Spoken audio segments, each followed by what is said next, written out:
Hi everyone, my name is Lorna, Mrs. Honor. Yes, just like your teacher, Mrs. Honor. I am Mrs. Honor's husband's mother. So, but you can just call me Lorna.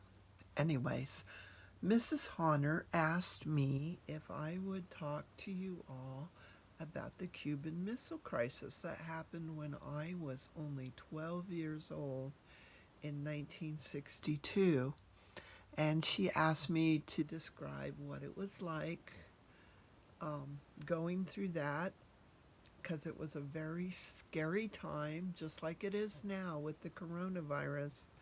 The Cuban Missile Crisis was pretty scary for us kids.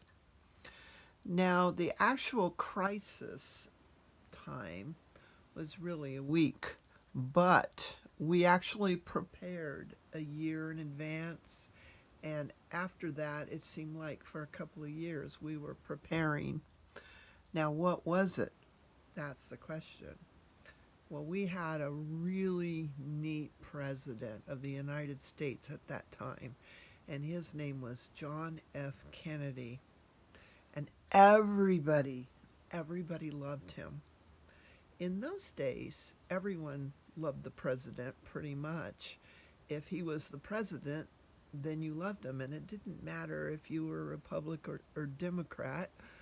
The president was well loved by most people.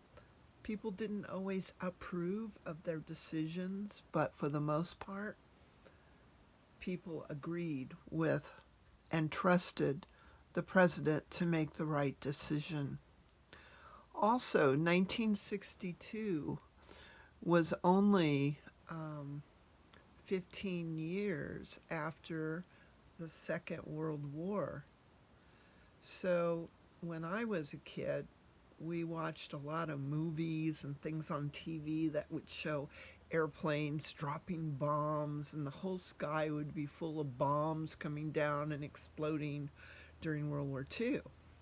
And I don't think I realized it, or maybe my parents didn't realize it, but that was really scary for me as a kid to think about bombs dropping. Well, all of a sudden, in 1962, and I think it was around September when they started talking about it, everybody got kind of hushed hush. Our family would get together every Sunday and they would talk about this thing that was going on and that maybe the world was coming to an end. Um, I noticed that people were talking about digging into the ground and making bomb shelters. And I thought, how is this possible? We're not in a war or anything. But what was actually happening was there's a country called Cuba, and it's only 90 miles away from Florida, which is one of our lowest countries in the United States, to that ocean there. And kind of like, have you ever been to Williams, California?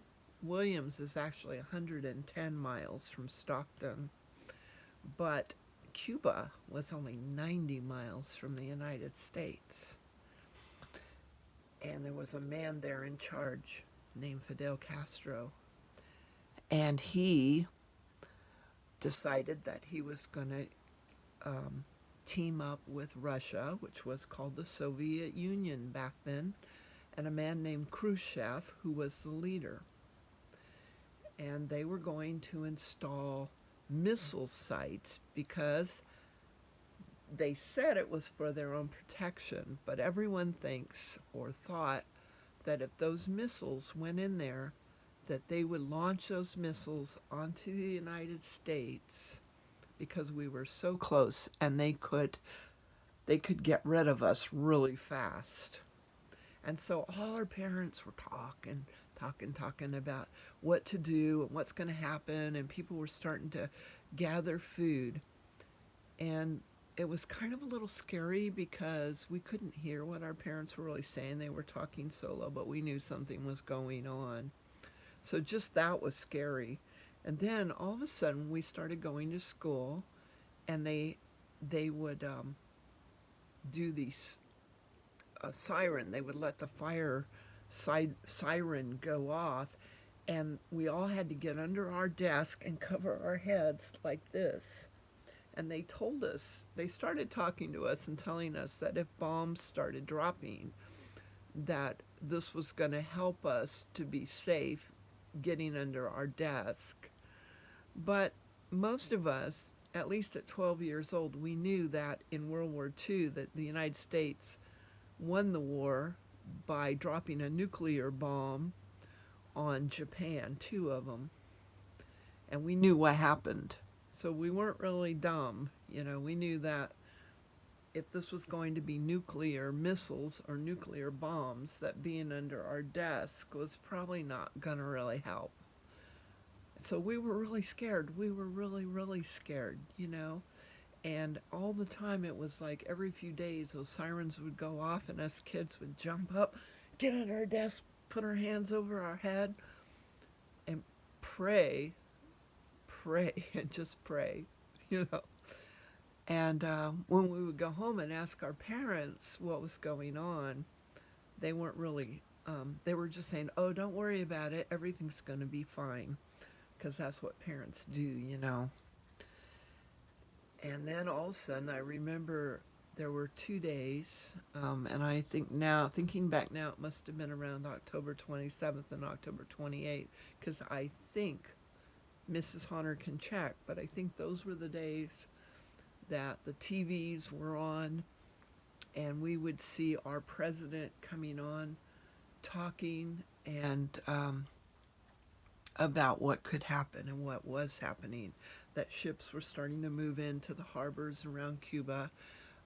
President Kennedy had called President Khrushchev from Russia on the phone and said, get those missiles out of there or we are going to invade Cuba. And what that meant for us was that if they invaded Cuba, that meant that war was going to be declared. There would be war. And it was very scary, the thought of war. It was just, you just can't even imagine. I would go to sleep at night and I would have dreams of where I look up in the sky. I still have those dreams, even now, and I'm like 69 years old. I'm like really old. But I would have dreams about bombs, looking up the sky and seeing all these bombs dropping and nothing I could do. Well, missiles are kind of like the same way, missiles coming in, and a really scary, scary thing, because people actually thought it was going to be the end of the world. And that particular week, when all this was going on, all these talks in the government and with Cuba and with Russia, Soviet Union was a communist country, and so was Cuba. And they hated us in the United States. And President Kennedy was very brave. he just said he didn't want to do it. He really didn't want to invade Cuba. He just wanted them to take those missile sites out of Cuba so that we wouldn't be endangered. And all of a sudden the ships started moving in, our ships, because they had made the decision that they were going to invade Cuba if it was really necessary. And they were probably within an hour or two of invasion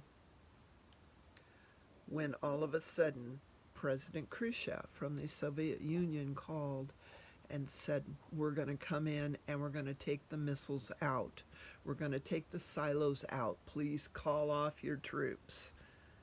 And the United States said, okay, and they made a truce, and our ships backed off, and Russia started pulling out the missile sites in Cuba. And we were all saved.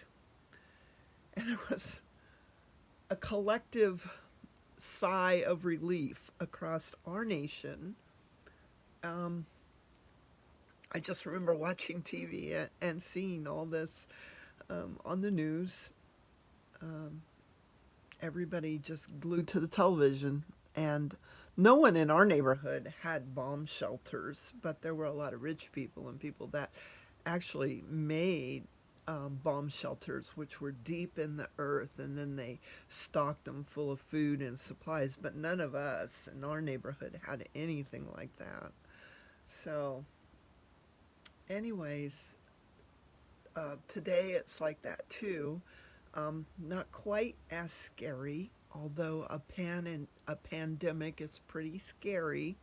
Coronavirus is pretty uncomfortable, being in your home, isolated, not being able to go anywhere and be with your friends.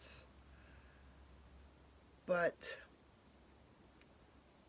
to me, it feels a little safer, just knowing that I have a really good chance if I don't go out and be with people. If I spend a month or two, inside being bored or whatever, um, it's better than the idea of bombs dropping on you. So anyway, I wish you all well. I hope you are all safe from this, and doing your social distancing and everything that we're asked to do. When I go out, I wear a mask. I wear a mask. I've never worn a mask out in public, but now I do. And I wear gloves. And that's what you have to do. You got to do it. And you will be safe. And when you're my age, you will tell the story about how you went through a pandemic. And everyone will be amazed. But anyways, all right, you guys, that's my story. I hope you have a good class and a good day. Bye-bye now.